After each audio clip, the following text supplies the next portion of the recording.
विषय काय चालू आहे आपला? रिस्टोरेशन. काय?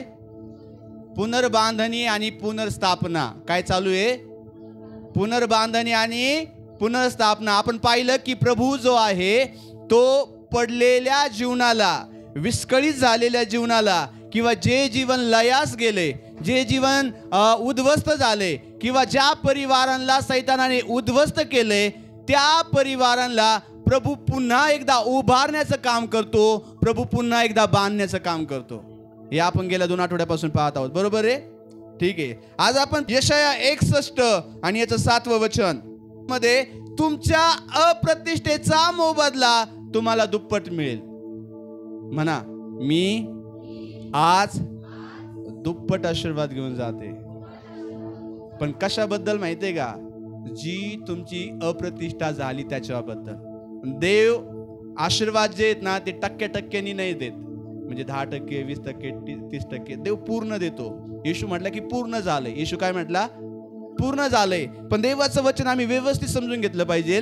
देवाचं वचन इथं सांगतं की जी तुमची अप्रतिष्ठा झाली, किंवा तुमच्या जीवनामध्ये आतापर्यंत तुम्ही जे दुःख सहन केलं, तुम्ही जो त्रास सहन केला, तुम्ही तुमच्या जीवनामध्ये ज्या क्लेशातून गेलात, तुम्ही तुमच्या जीवनामध्ये ज्या अपयशातून गेलात, तुमच्या नातेवाईकांमध्ये, तुमच्या परिवारामध्ये, तुमच्या गणगोतामध्ये, तुमच्या गावामध्ये, तुमच्या नगरामध्ये तुमची जी अप्रतिष्ठा झाली, तुमची जी निंदा झाली, किंवा तुमच्याविषयी जे अपशब्द बोलले गेले, तुमची ज्या ठिकाणी चेष्टा झाली, तुम्ही ज्या ठिकाणी मस्करीचा विषय झालात, प्रभू म्हणतो ह्या महिन्यामध्ये मी तुमच्या अप्रतिष्ठेबद्दल तुम्हाला दुप्पट असा मोबदला देईल. तुम्ही जे काही तुमच्या जीवनामध्ये गमावलंय, तुम्ही तुमच्या जीवनामध्ये जे काही हरवलंय, तुमच्याकडून जे काही हिसकावून नेण्यात आलंय, बायबल सांगते की प्रभू म्हणतो मी त्या अप्रतिष्ठेचा दुप्पट असा मोबदला देईल. Hallelujah, hallelujah, hallelujah. तुमची जितकी निंदा झाली ना, प्रभू त्याच लोकांसमोर तुम्हाला दुप्पट सन्मानाने उभा करत आहे. ज्या गावामध्ये तुमची निंदा झालीये, ज्या शहरामध्ये तुमची निंदा झालीये, ज्या लोकांमध्ये तुमची निंदा झालीये, ज्या ठिकाणी लोक तुम्हाला हसलेत की येशूला मानतो, प्रार्थना करतो, चर्चला जाते, उपवास करते, तरी सुद्धा यांच्या घरामध्ये पहा, तरी सुद्धा यांच्यापेक्षा आपण जास्त आशीर्वादित आहे असं लोक तुमच्याबद्दल बोलले असतील. कदाचित तुम्हाला लोकांकडे पाहून वाटलं असेल ते लोक पहा ना किती आशीर्वादित आहेत, ते चर्चला जात नाहीत, ते कुठेही जात नाहीत, ते पापाचं जीवन जगत आहेत, चुकीचं जीवन जगत आहेत, तरी पैसा आहे, सगळे सगळे, आणि आम्ही प्रार्थना करू पण दुःखामध्ये. प्रभू म्हणतो मी तुमच्या अप्रतिष्ठेचा तुम्हाला दुप्पट असा मोबदला देणार आहे. आता ज्या वेळेस परमेश्वर पुन्हा बांधणी करतो ना, त्यावेळेस परमेश्वर या सगळ्या गोष्टी लक्षात घेतो बरं का. तुम्ही जर येशूच्या जीवनाविषयी पाहिलं तर प्रभू येशू ख्रिस्ताला थोबाडीत मारण्यात आलं. काय केलं? मारलं. येशू ख्रिस्ताच्या थोबाडीत मारण्यात आलं. प्रभू येशू ख्रिस्ताचे कपडे फाडण्यात आले, आणि बायबल सांगते की त्याचा झगा फाडून त्यांनी चिठ्ठ्या टाकून काय करून घेतला? वाटून घेतला. बायबल सांगतं की त्याच्या डोक्यामध्ये काट्याचा मुकुट घालण्यात आला, त्याच्या हातांमध्ये खिळे ठोकण्यात आले, त्याच्या पायांमध्ये खिळे ठोकण्यात आले, त्याच्या कुशीमध्ये भाला भोकसण्यात आला. आणि बायबल सांगतं की लोक त्याची चाष्टा करून त्याला म्हणत होते, त्याची निंदा करून त्याला म्हणत होते की तू जर राजांचा राजा आहे, तू जर प्रभूंचा प्रभू आहे, तर तू स्वतःला वाचव. तू काय कर? काय कर? स्वतःला वाचव. आणि येशूच्या शेजारी जे 2 चोर होते ना, त्याच्यापैकी एक जण म्हणाला तू जर खरंच देवाचा पुत्र आहेस तर तू काय कर? स्वतःचाही बचाव कर आणि आमचाही बचाव कर. बायबल सांगतं की ज्या येशूने ही निंदा सहन केली, ज्या येशूने ही अप्रतिष्ठा सहन केली, त्याच येशूला देवाने मरणातून जिवंत केलं. त्याच येशूला परमेश्वराने मेलेल्यातून उठवलं. आणि एवढंच नाही तर 40 दिवस यरुशलेममध्ये, शमरोनामध्ये, यहुदियामध्ये आणि इतर लोकांसमोर तो उपस्थित राहिला. बायबल सांगतं शिष्यांना त्यांनी दर्शन दिलं, त्यांनी प्रेषितांना दर्शन दिलं. बायबल सांगतं की विश्वासणाऱ्या लोकांच्या घरामध्ये ज्या ठिकाणी ते प्रार्थना करत होते तिथे जाऊन तो त्यांना भेटला आणि 500 पेक्षा अधिक लोकांना त्यांनी 40 दिवसांमध्ये दर्शन दिलं. आणि बायबल सांगतं की ज्या येशूची निंदा करण्यात आली, ज्या येशूच्या तोंडावर थुकण्यात आलं, ज्या येशूच्या थोबाडीत मारण्यात आलं, त्याच येशूला, त्याच्याच नावाला देवाने सर्व नावांपेक्षा श्रेष्ठ केलं, सर्व नावांपेक्षा उंच केलं आणि त्याच्या नावामध्ये तारण ठेवलं. परमेश्वर ज्यावेळेस रिस्टोर करतो ना, त्यावेळेस तो आपल्या अप्रतिष्ठेचा बदला जो आहे किंवा आपल्या अप्रतिष्ठेबद्दल परमेश्वर ज्यावेळेस पुन्हा आम्हाला देतो ना, तो दुप्पट मान आणि सन्मान देतो. Hallelujah, hallelujah. तुम्ही तुमच्या जीवनामध्ये निराशातून जात असाल, तुम्ही तुमच्या जीवनामध्ये दुःखातून जात असाल, तुम्ही तुमच्या जीवनामध्ये कदाचित आजारातून जात असाल, पुन्हा पुन्हा त्या वेदना, पुन्हा पुन्हा तो आजार, पुन्हा पुन्हा त्या गोष्टी तुमच्याकडे येत असेल. कदाचित तुम्हाला कोणी सांगितलं असेल की तुमच्यावर जादूटोणा करण्यात आलाय, करणी करण्यात आली. कदाचित तुम्हाला वाटत असेल, तुम्हाला भीती वाटत असेल, पण मी सांगतो परमेश्वर आज तुम्हाला दुप्पट असं प्रतिफळ देत आहे. परमेश्वर तुमच्या परिवारांना दुप्पट असं प्रतिफळ देते. बायबल असं सांगतं, मत्ती शुभवर्तमान याचा 11वा अध्याय आणि 28 वचन.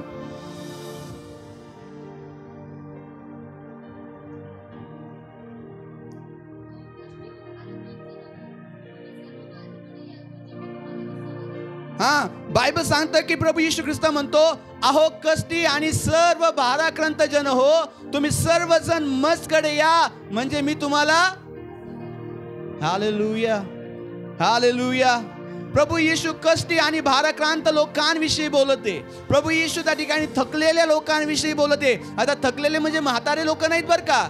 थकलेले म्हणजे जे लोक विश्वासामध्ये, जे लोक बंधनामध्ये, जे लोक त्रासामध्ये, जे लोक अडचणीमध्ये, ते लोक प्रार्थना करत आहेत पण सुटका मिळत नाहीये. प्रभू येशू त्यांना म्हणतो की तुम्ही सर्वजण माझ्याकडे या. या जगामध्ये अनेक लोक आहेत, या जगामध्ये पुष्कळ लोक आहेत ज्यांना सैतानाने बांधून ठेवलंय. प्रत्येक गोष्टीच्या पाठीमागे सैतानाचा हात आहे. या जगामध्ये घडणाऱ्या प्रत्येक गोष्टीच्या पाठीमागे सैतान काम करतो. लोकांना मारण्यामध्ये, लोकांना आजारी पाडण्यामध्ये, लोकांच्या घरावर श्राप पाठवण्यामध्ये, लोकांना भीती दाखवण्यामध्ये, लोकांना झोप न येण्याचं कारण सैतान आहे. कारण सैतान प्रत्येक जीवनाला बांधून टाकते. सैतान प्रत्येक जीवनाचा ताबा घेते. सैतान त्यांच्यावर एक ओझ टाकते आणि ज्यावेळेस एखादं ओझ सैतान लोकांवर टाकतो, सैतान त्यांना बंधनामध्ये ठेवतो, त्यांना जखडून ठेवतो, त्यावेळेस देवाचं वचन सांगतं, येशू ख्रिस्त म्हणतो, अहो सर्व कष्टी लोक. कोणते कष्टी लोक? ज्यांना सैतान कष्ट देते, ज्यांना सैतान बंधनामध्ये ठेवते, ज्यांना सैतान पापामध्ये ठेवते. आज तुमचा परिवार आणि तुम्ही जर काही कष्टातून जात असाल तर मला सांगू द्या, परमेश्वर तुमच्या त्या कष्टाचा तुम्हाला दुप्पट मोबदला देणार आहे. येशू ख्रिस्त म्हणतो की अहो सर्व कष्टी आणि भाराक्रांत जन हो, तुम्ही सर्व माझ्याकडे या, तुम्ही सर्व माझ्याकडे या. ज्यावेळेस आम्ही प्रभू येशूकडे येतो ना, त्यावेळेसच आमच्या ओझ्यामधून, आमच्या भारामधून आम्हाला कोणी रिकाम करू शकतं ना, तर तो प्रभू येशू ख्रिस्त आहे. हालेलुया. बायबल असं सांगतं की जो मनुष्यावर भिस्त ठेवतो तो कसा आहे? शापित आहे. बोला, शापित आहे. कसा आहे? शापित आहे. जो मनुष्यावर भिस्त ठेवतो तो शापित आहे. परंतु बायबल सांगतं की मी आपली दृष्टी कुठे लावितो?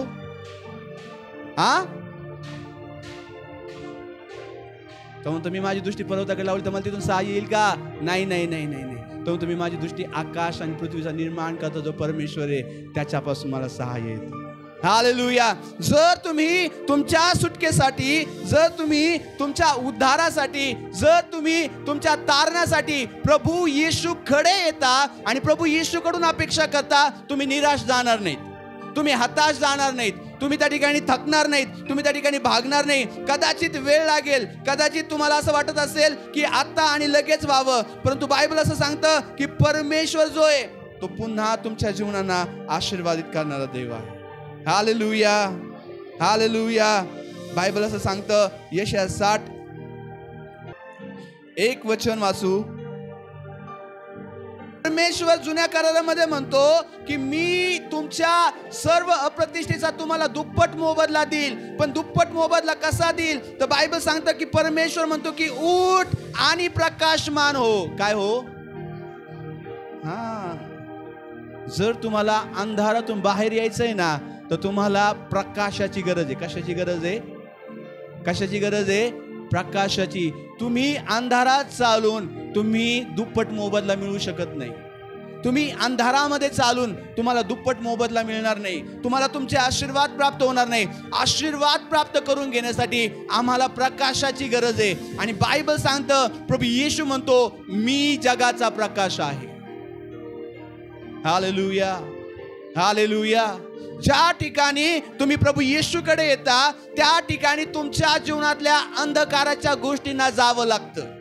त्या ठिकाणी तुमच्या जीवनातल्या ज्या बंधनांना आहे त्या ठिकाणी निघून जावं लागतं. आणि म्हणून प्रभू येशू ख्रिस्त म्हणतो, सर्व कष्टी आणि भाराक्रांत जन हो, तुम्ही माझ्याकडे या, म्हणजे मी तुम्हाला विसावा देईल. काही लोक जोखंडाने जोखडलेले आहेत, काही लोक अंधकाराने ग्रासलेले आहेत, काही लोक पापामध्ये आहेत, काही लोक आजाराने पीडित आहेत, काही लोकांच्या जीवनावर जादूटोना तंत्रमंत्र कार्य करते आणि सैतान त्यांचा मार्ग बंद करून त्यांना प्रभूकडे येण्याची जी वाट आहे ती बंद करते.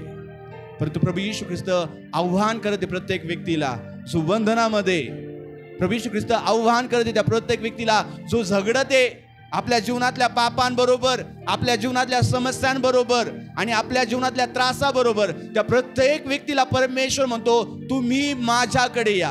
कारण ज्या वेळेस आम्ही येशूकडे येतो त्यावेळेस त्याच्याकडे एक प्रकाश आहे, त्याच्याकडे एक जीवन आहे, त्याच्याकडे एक आत्मा आहे. आणि बायबल असं सांगतं की त्याच्यामध्ये सामर्थ्य आहे लोकांना बंदिवासातून सोडवण्याचं. बऱ्याच वेळेला आम्ही लोकांचा आश्रय घेतो किंवा आम्हाला वाटतं की लोक आम्हाला सोडवतील. संकटाच्या काळामध्ये आम्ही लोकांना फोन करतो, लोकांच्या नावाने ओरडतो, लोकांच्या आश्रयासाठी आम्ही धाव घेतो. परंतु बायबल सांगतं की जे लोकांवर अवलंबून आहेत ते शापित आहेत. मी काल रात्री ज्यावेळेस वाचत होतो आणि वाचत असताना एक वचन मला मिळालं आणि त्या वचनांवर मी खरंच देवाला धन्यवाद दिला आणि मी मनन करत होतो.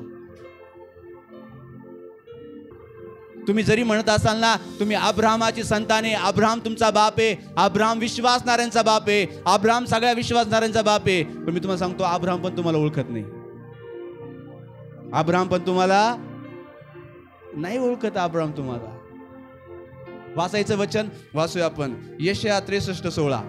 बायबल सांगतं की अब्राहम आम्हाला ओळखत नाही, याकोब आम्हाला ओळखत नाही, इस्रायल आम्हाला ओळखत नाही. प्रभू अब्राहम जरी पुन्हा जिवंत झाला आणि अब्राहम जरी आमच्याकडे आला, याकोब पुन्हा जिवंत होऊन आमच्याकडे आला, तरी सुद्धा याकोब आमची सुटका करू शकत नाही, याकोब आमचा त्रास दूर करू शकत नाही, अब्राहम आम्हाला आशीर्वादित करू शकत नाही. कारण आशीर्वाद फक्त प्रभू येशूमध्ये आहे. आणि ज्या वेळेस तुम्ही प्रभू येशूकडे येता तो तुमच्या अप्रतिष्ठेचा तुम्हाला दुप्पट मोबदला देतो. याकोब तिथं नव्हता ज्यावेळेस तुम्ही निर्माण झालात. याकोब तिथं नव्हता ज्यावेळेस तुम्हाला आणि मला घडवण्यात आलं. अब्राहम तिथं नव्हता ज्यावेळेस तुम्हाला आणि मला घडवण्यात आलं. पण एक व्यक्ती त्या ठिकाणी होता ज्यावेळेस देव तुम्हाला आणि मला घडवत होता. त्याचं नाव प्रभू येशू ख्रिस्त आहे. आणि म्हणून त्याला माहिती आहे तुम्हाला आणि मला कसं रिस्टोर करायचंय. त्याला माहिती आहे तुमच्या आणि माझ्या जीवनाला पुन्हा कसं बांधायचंय. त्याला माहिती आहे तुम्हाला आणि मला पापातून कसं सोडवायचंय. तो तुमच्या आणि माझ्यावर दया करणारा परमेश्वर आहे. तो तुमच्यावर आणि माझ्यावर कृपा करणारा परमेश्वर आहे. नव्या करारामध्ये असं सांगतं की त्याला आमच्याबद्दल दया येते. आम्ही मागच्या 2 आठवड्यापूर्वी वाचलं की तो असा याजक आहे की त्याला आमच्याबद्दल सहानुभूती वाटते. बरोबर ना? तर आमच्याबद्दल काय वाटते? सहानुभूती वाटते. बायबल असं सांगतं मत्ती याचा 12वा अध्याय आणि 20 वचन. चेपलेला तुम्हाला देवाचं वैशिष्ट्य सांगतो बरं का. बायबल सांगतं की चेपलेला बोरू तो मोडणार नाही, मिनमिनती वात तो विझवणार नाही. चेपलेला बोरू पाहिलं तुम्ही कधी? बरं, मिनमिनती वात पाहिली कधी? जी वात आहे ती विझत असते, अशी फडफडत असते पा, किंवा तिचा ना म्हणजे प्रकाश आता एकदम संपत आलेला असतो आणि ती विझणारच आहे. अशा वातीला प्रभू येशू ख्रिस्त विझवत नाही, पण आशावातीला तो पुन्हा आधार देतो आणि बायबल सांगतो तो तिला पुन्हा प्रकाशित करतो. आमच्याकडे असा देव आहे, असा परमेश्वर आहे जो मिनमिनती वात विझवत नाही. तो चेपलेला बोरू म्हणजे जो ऑलरेडी प्रेस झालेला आहे, जो ऑलरेडी चेपलेला आहे, ज्याला ऑलरेडी काही ताकद नाही राहिलेली, ज्याच्यामध्ये कोणतीच ताकद नाहीये बाहेर येण्याची, जो पापाच्या ओझ्याने दबलेला आहे, जो रोगाच्या ओझ्याने दबलेला आहे, जो त्या ठिकाणी वेगवेगळ्या श्रापाने दबलेला आहे. देव त्याच्यावर आणखीन श्राप नाही पाठवत, देव त्याच्यावर हात पाठवून त्याला मारून नाही टाकत. तर बायबल सांगतं की चेपलेल्या बोरूला तो पुन्हा एकदा ताजतवाना करणारा परमेश्वर. तुम्ही विचार करत असाल मी आजारी आहे आणि देव माझ्यावर कोपलाय, देव मला बरं करत नाहीये, देव माझ्यावर त्या ठिकाणी रागावलेला आहे आणि देवानेच मला शासन केले. नाही हो, देवाचं वचन सांगतं की तो मिनमिनती वात विझवत नाही. ज्यावेळेस तुम्ही आजारी असता, रोगामध्ये पडलेला असताना, त्यावेळेस परमेश्वर आणखीन क्रोध करून तुम्हाला मारून नाही टाकत. तुम्ही जर देवाला बाप म्हणून ओळखलं ना, मी तुम्हाला सांगतो तुम्हाला खूप सोपं जाईल जीवन जगायला. कोणताच बाप आपला लेकरू आजारी असताना त्याला फटके नाही मारणार. त्याचा बाप येऊन त्याला घराच्या बाहेर नाही काढणार. त्याचा बाप येऊन त्याचा इलाज करणार. त्याचा बाप येऊन त्याला जवळ घेईल. त्याचा बाप त्याच्या डोक्यावरून हात फिरवेल आणि त्याचा बाप त्याला म्हणेल काळजी करू नको, मी तुझ्या बरोबर आहे. जर जगातला बाप असं करतो तर बायबल सांगतं की तो तुमची मिनमिनती वात विझवणार नाही. तुम्ही तुमच्या जीवनामध्ये अशक्त असाल, तुम्ही तुमच्या जीवनामध्ये कमकुवत असाल, तुमच्यामध्ये ताकद नसन राहिलेली, तुमच्यामध्ये हिंमत नसन राहिलेली, तुम्हाला असं वाटत असेल की सगळं संपून गेले, तुम्हाला असं वाटत असेल की मी परत उठणार नाही, कदाचित माझं जीवन पुन्हा चांगलं होणार नाही, माझ्यासाठी देवाने हेच लिहिलेलं आहे, कदाचित हीच देवाची योजना आहे. नाही, ही देवाची योजना नाहीये की तुम्ही शापात असावं. ही देवाची योजना नाहीये. ही देवाची योजना नाहीये की तुम्ही रोगात असावं. ही देवाची योजना नाहीये की तुम्ही रडत बसावं. ही देवाची योजना नाहीये. देवाची योजना ही आहे तुमच्या अप्रतिष्ठेबद्दल तुम्हाला दुप्पट मोबदला मिळावा. प्रभू येशू ख्रिस्त काय या जगामध्ये आला? मी काल रात्री विचार करत होतो आणि मी प्रार्थना करत होतो. प्रभू येशू ख्रिस्त यासाठी आला की जे प्रत्येक चेपलेला बोरू आहे ना, प्रत्येक जी मिनमिनती वात आहे ना, तिला त्याने प्रकाशित करावं. आता आपल्याकडे पाहिजे होता दिवा एखादा तुम्हाला दाखवायला की जो संपत चाललाय, दिवा ज्याच्यातलं तेल संपत चाललंय, ज्याची वात पण जळत चालली, त्याचा प्रकाश पण थोडा थोडा होत चाललाय. प्रभू येशू ख्रिस्त त्या दिव्याला ना पुन्हा तेल ओतायला आलाय. प्रभू येशू ख्रिस्त पुन्हा त्याला नवीन वात द्यायला आलाय. प्रभू येशू ख्रिस्त त्याची काजळी काढायला आलाय. प्रभू येशू ख्रिस्त त्याला पुन्हा प्रकाशित करायला आलाय. प्रभू येशू ख्रिस्त लोकांवर ओझं द्यायला नाही आला. प्रभू येशू ख्रिस्त लोकांवर बर्डन टाकायला नाही आला. प्रभू येशू ख्रिस्त लोकांना ओझ्याने मारायला नाही आला. तो त्यांना म्हणतो तुम्ही जे ओझ्याने दबलेले ते माझ्याकडे या. तुम्ही जे ओझ्याने दबलेले ते माझ्याकडे या. आज तुम्ही जर ख्रिस्तात असून पण जर ओझ्याने दबलेले असाल, तुम्ही आजारी असून पण जर तुम्हाला असं वाटत असेल की देव मला शासन करते, तुम्ही चुकीच्या विचारांमध्ये आहात. तुम्ही चुकीचं देवाला समजून घेतलंय. बायबल सांगतं की जे ऑलरेडी बंधनात आहे, त्रासात आहे ना, तो त्यांना मारत नाही, तो त्यांच्यावर बंधनं नाही पाठवत, तो त्यांच्यावर शिक्षा करायला त्यांच्यावर दंड नाही पाठवत. कारण तो पाहतो की हा माणूस आहे, हे मी बनवलेला व्यक्ती आहे, याच्यामध्ये ताकद नाहीये, कारण तो ऑलरेडी त्रासातून दुःखातून चाललाय. आणि जर मी माझा हात आणखीन शासन द्यायला किंवा मारायला जर ठेवला 2 मिनिटात मरून जाईल. आणि म्हणून बायबल सांगते की एक व्यक्ती असा येईल की जो दबलेला बोरू मोडणार नाही आणि मिनमिनती वात तो त्या ठिकाणी हे करून टाकणार नाही, विझवणार नाही. कोण आहे माहिती का तो? त्याचं नाव प्रभू येशू ख्रिस्त आहे. त्याचं नाव प्रभू येशू ख्रिस्त आहे. जुन्या करारामध्ये लोक जर अपूर्ण असायची तर त्यांना पवित्र स्थानामध्ये जागा नसायची. लोकांमध्ये जर पाप असायचं त्यांना देवाच्या उपस्थितीमध्ये येता येत नव्हतं. लोकांना जर म्हणजे मी थोडंसं स्पष्ट बोलू, जर एखादी स्त्री ऋतुमती असेल तर बायबल सांगतं की तिला परवानगी नसायची देवाच्या उपस्थितीमध्ये यायला. आणि आजही विधर्मी लोकांमध्ये तीच प्रथा आहे. जर स्त्री ऋतुमती असेल तर त्यांना परवानगी नाहीये तिने पीठाला हात लावावा, तिने जेवणाला हात लावा, त्यांच्याकडे परवानगी नाहीये. पण मी सांगतो तुम्ही धन्य आणि आशीर्वादित आहात. तुम्ही कोणत्याही परिस्थितीमध्ये देवाच्या मंदिरामध्ये बसू शकता. तुम्ही कोणत्याही परिस्थितीमध्ये बायबलला हात लावू शकता. तुम्ही कोणत्याही परिस्थितीमध्ये वचन वाचू शकता. तुम्ही कशाही असा, देव तुमचा स्वीकार करत आहे. बायबल सांगते की देव रिस्टोर करणारा परमेश्वर आहे, देव पुन्हा स्थापणारा परमेश्वर आहे. पण त्याची इच्छा, त्याची योजना ही आहे की तुम्ही सुद्धा लोकांच्या जीवनाची बांधणी करावी. जुन्या करारामध्ये एक उदाहरण आहे की देवाने रिस्टोर केलेलं जीवन आहे. 2 राजे याचा 4 अध्याय. सेवक माझा नवरा मरून गेलाय. ती ओळख काय सांगते हो? स्वतःची ओळख काय करून देते? तुझा सेवक. कारण ना आलिशाला हिची ओळख नव्हती. ही कोण आहे आलिशा ओळखत नव्हता. आलिशा हिला ओळखत नव्हता की ही कोण आहे. आलिशाला हिची अजिबात ओळख नव्हती. पण आलिशा हिच्या नवऱ्याला मात्र ओळखत होता. ती आलिशाला म्हणते, माझा जो नवरा संदेष्टा होता ना, जो तुझा शिष्य होता ना, त्याची मी बायको आहे. ती ओळख सांगते. ती जर आलिशाकडे गेली असती आणि म्हटली असती की मी कर्जबाजारी आहे, माझ्या दोन्ही लेकरांना उचलून चालवलंय, आलिशा म्हटलं असतं तू कोण आहेस, तुला मी नाही ओळखत. पण तिने ओळख सांगितली आणि ती ओळख ही होती की तुझा सेवक, माझा नवरा. आलिशा तिला नव्हतं ओळखत. पुढं, तुला ठाऊक आहे की तो परमेश्वराचे भय बाळगणारा होता. त्याचा सावकार माझ्या 2 पुत्रांना त्रास करून नेण्यासाठी आला आहे. आलिशाने तिला विचारले, मी तुझ्यासाठी काय करू हे मला सांग. तुझ्या घरात काय आहे? ती म्हणाली, एक घडा तेलाशिवाय आपल्या दासीच्या घरात काही एक नाही. तो तिला म्हणाला, तू जा आणि बाहेरून आपल्या शेजाऱ्या पाजाऱ्याकडून बरीचशी रिकामी भांडे मागून आण. मग आपल्या पुत्रासह घरात जाऊन दार बंद कर.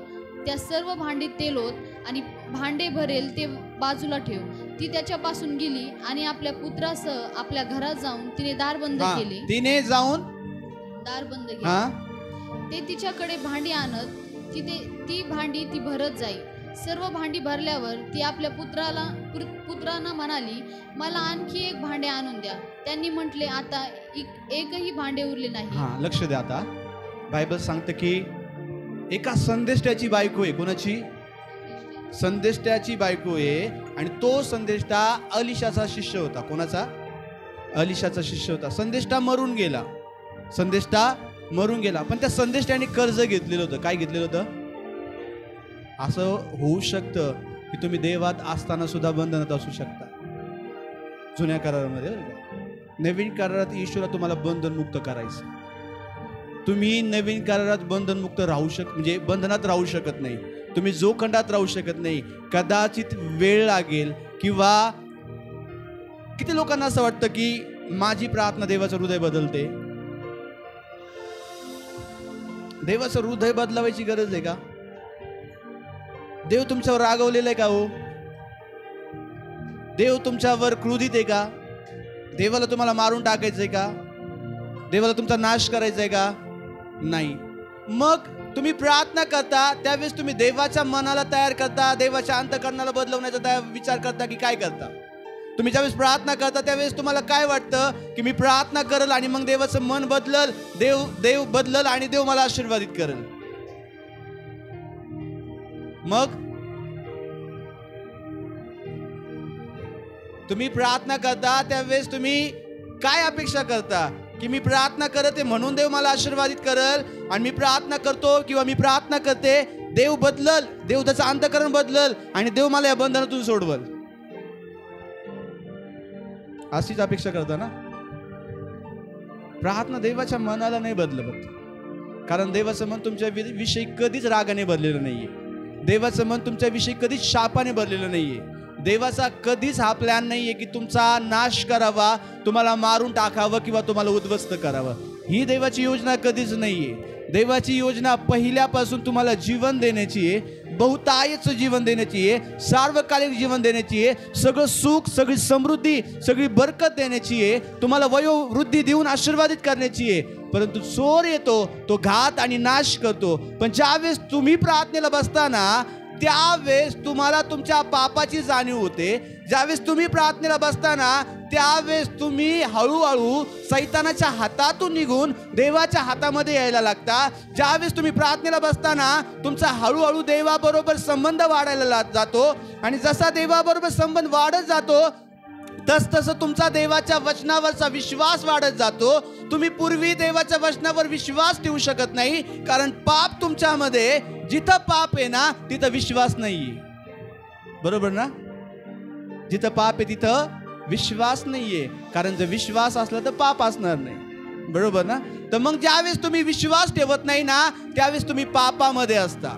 ज्यावेळेस तुम्हाला असं वाटतं ना की देव आता मला मारल, आता देव माझ्यावर चिडलेला आहे, देव माझी प्रार्थना ऐकत नाही, ते का होतं तर आमच्याकडे पाप आहे. कुठंतरी पापाबरोबर आम्ही झगडते, कुठंतरी पापाबरोबर लढते. पण तुमच्याकडे पाप आहे ना, त्यावेळेस तुम्ही देवाला मनवायचा प्रयत्न करता. परंतु ज्यावेळेस तुमच्याकडे पाप नाही आहे ना, तुम्ही त्याच्या रिस्टोरेशनवर विश्वास ठेवता. आणि ज्यावेळेस आम्ही विश्वास ठेवून चालतो ना, त्यावेळेस एक प्रोसेस आहे. प्रत्येक गोष्टीला एक प्रोसेस आहे. बांधकाम करायचं म्हटलं सगळ्यात पहिलं काय करावं लागतो?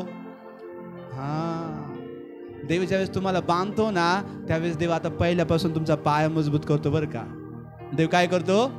पाया मजबूत करतो. या स्त्रीकडे ना कर्जामध्ये, बंधनामध्ये, आणि ती म्हणते की तुझा सेवक माझा नवरा मरण पावलाय, आम्ही कर्जामध्ये आहोत, सावकाराने माझ्या दोन्ही मुलांना धरून नेले. आता ह्या लोकांना माहिती नव्हतं की देव पिता आहे, म्हणून हे संदेश त्यांची वाट पाहत होते. या लोकांना माहिती नव्हतं की देव पुरवठा करणार आहे, म्हणून हे गावात संदेष्टा येईल त्यावेळेस संदेष्टाकडे जायचं. त्यावेळेस देव संदेश त्यांना पाठवत होता. परंतु देवाने येशू ख्रिस्ताला एकदाच पाठवलं, यासाठी पाठवलं की संदेशाने एकदाच मारावं, म्हणजे देवाच्या लेकरांसाठी, देवाच्या लोकांसाठी एकदाच मारावं, पुन्हा उठावं आणि स्वर्गामध्ये जावं. जे काम त्याला दिलं होतं ते त्याने पूर्ण करावं. आणि बायबल सांगते की येशूने ते चांगल्या रीतीने पूर्ण केलं. आता ही जी स्त्री होती ना, हिला माहिती नव्हतं की देव माझा पुरवठा करू शकतो, हिला माहिती नव्हतं की देव चमत्कार करू शकतो. ती संदेश त्याची वाट पाहते. किती दिवसापासून कर्जात ते माहिती नाही, किती दिवसापासून दुःखात ते माहिती नाही, किती दिवसापासून बंधनात ते माहिती नाही, लेकरांना सावकार घेऊन गेलाय किती दिवस झाले हेही माहिती नाही. तिच्याकडे फक्त ना कदाचित लहानी मुलं असतील, मोठ्या लेकरांना सावकार घेऊन गेलाय. आणि ती संदेश त्याला पाहून म्हणते तुझा सेवक माझा नवरा मरण पावलाय, आता आम्ही कर्जामध्ये. तो काय सांगतो माहितीये का? शेजारच्यांकडून काय घेऊन ये? काय घेऊन ये?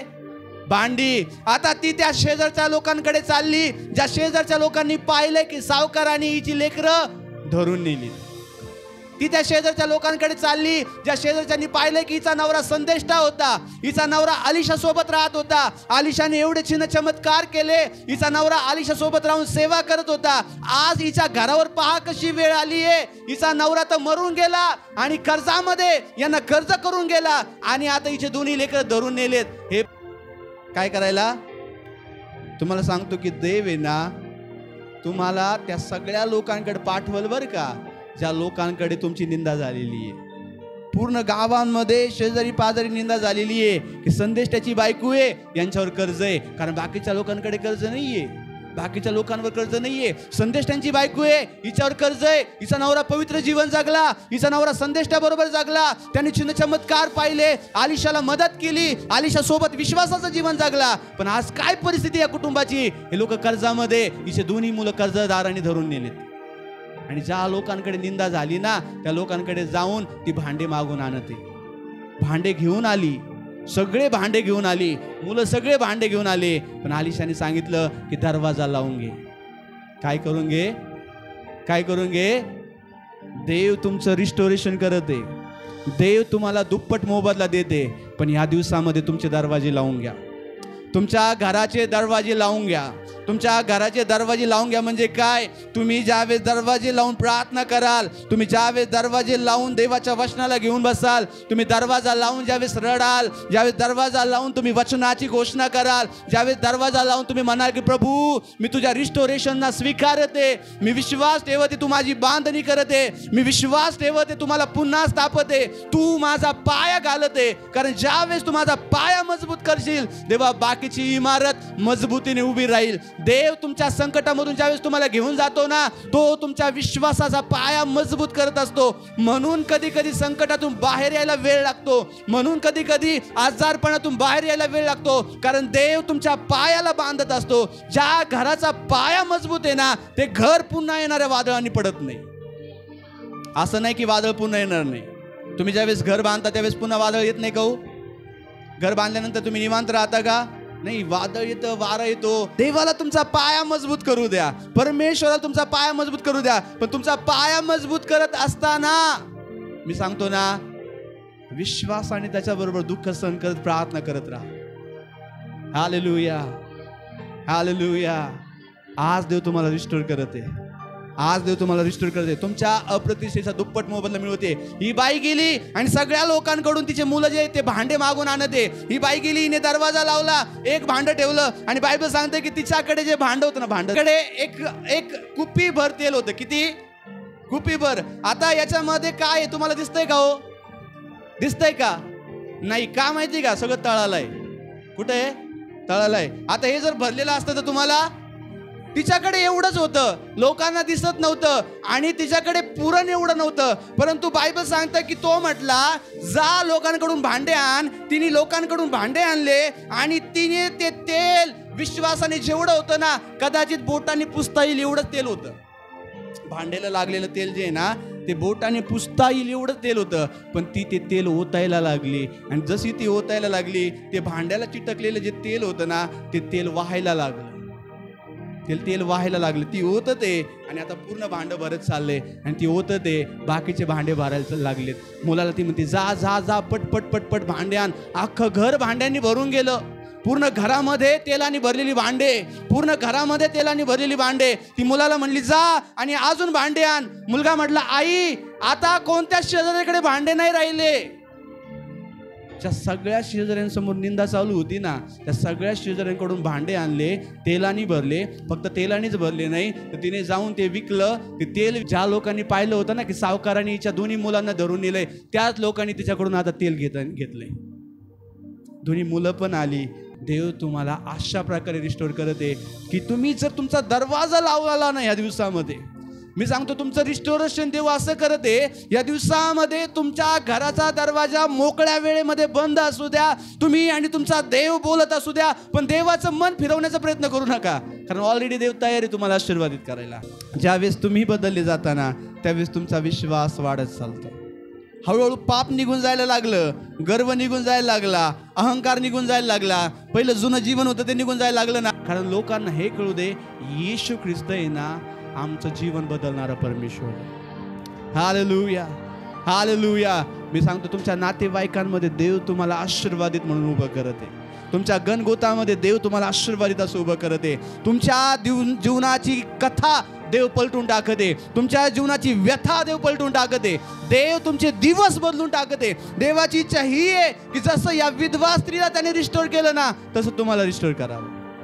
लोक तुमच्या जीवनाला पाहतील आणि म्हणतील की अरे हे तर ओसाड पडलेलं नगर होतं, अरे हे तर ओसाड पडलेलं जीवन होतं, अरे हे तर उद्ध्वस्त झालेलं लग्न होतं, अरे हे तर उद्ध्वस्त झालेलं शरीर होतं, अरे मी पाहिलं हात बिछानाला खिळून होता. पण देव तुम्हाला असं उभं करत आहे ना, तुमच्या जीवनात काय होतं नव्हते लोकांना आठवणार सुद्धा नाही. लोक तुमच्या देवाची महिमा करतील, लोक तुमच्या देवाची स्तुती करतील. देवाला तुम्हाला असं रिस्टोर करायचंय, असं रिस्टोर करायचंय. पाहणाऱ्यांनी म्हणावं हा तो नाहीच आहे. लोक मला पाहतात ना, तो म्हणतात नाही तू नाही, तू तो नाही ज्याला आम्ही पाहिलं होतं, तू तो नाही, तू तो नाही. आणि मी म्हणतो खरंच लोक मला ओळखत नाही आता, लोक मला ओळखत नाही आता. कारण देव काय करतो माहितीये का? नक्षा बदलून टाकतो. थोबडे का बी बदल देत आहे, हे सुद्धा बदलून टाकतो बरं का तो.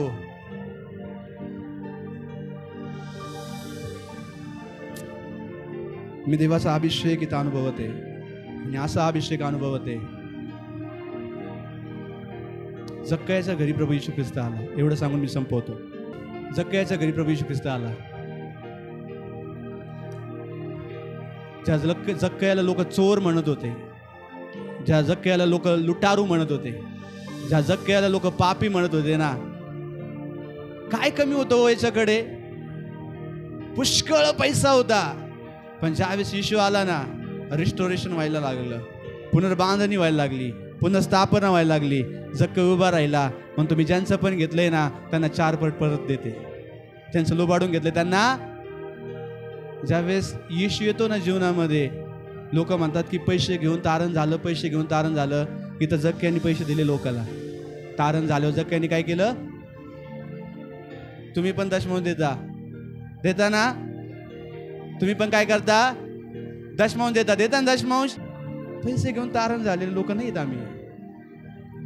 जक्कयाने तारणाचा अनुभव घेतला आणि जक्कय म्हणतो ज्याचं मी घेतलंय ना त्याला मी 4 पट परत करत आहे. मी अर्धी संपत्ती गोरगरिबांना देते. कारण जक्कयला कळालं की अरे हे काहीच माझ्या उपयोगाचं नाहीये. 50% गोरगरिबांना देतो, ज्यांच्याकडून घेतलं त्यांना 4-4 पट परत देतो.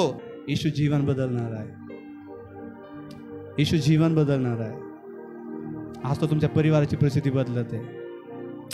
आज तुमची परिस्थिती तो बदलत आहे. पण एक गोष्ट करा, दरवाजा लावून गुडघे टेकवा. काय करा? दरवाजा लावून गुडघे टेकवा. आणि त्याला म्हणा की तुझं मन नाही बदलत आहे मी, तुझं मन नाही बदलत आहे मी तुला असं नाही म्हणते की तू हे कर, कारण तुझं वचन सांगते की तू ऑलरेडी हे केलेलं आहे. मी आरोग्यासाठी नाही रडत आहे देवा, मी आरोग्यासाठी नाही रडत आहे देवा. तुझं वचन सांगते की येशूला बसलेल्या फटक्याने आम्हाला आरोग्य मिळालंय. आम्ही दुःखी नाही आहेत, आम्ही कष्टी नाही आहेत परमेश्वरा. तर तुझं वचन सांगतं की तुमचं दुःख आनंदात बदलून जाईल.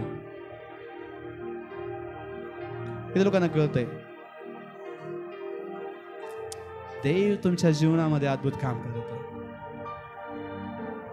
का नाही आपण सर्वजण आपले गुडघे टेकूया.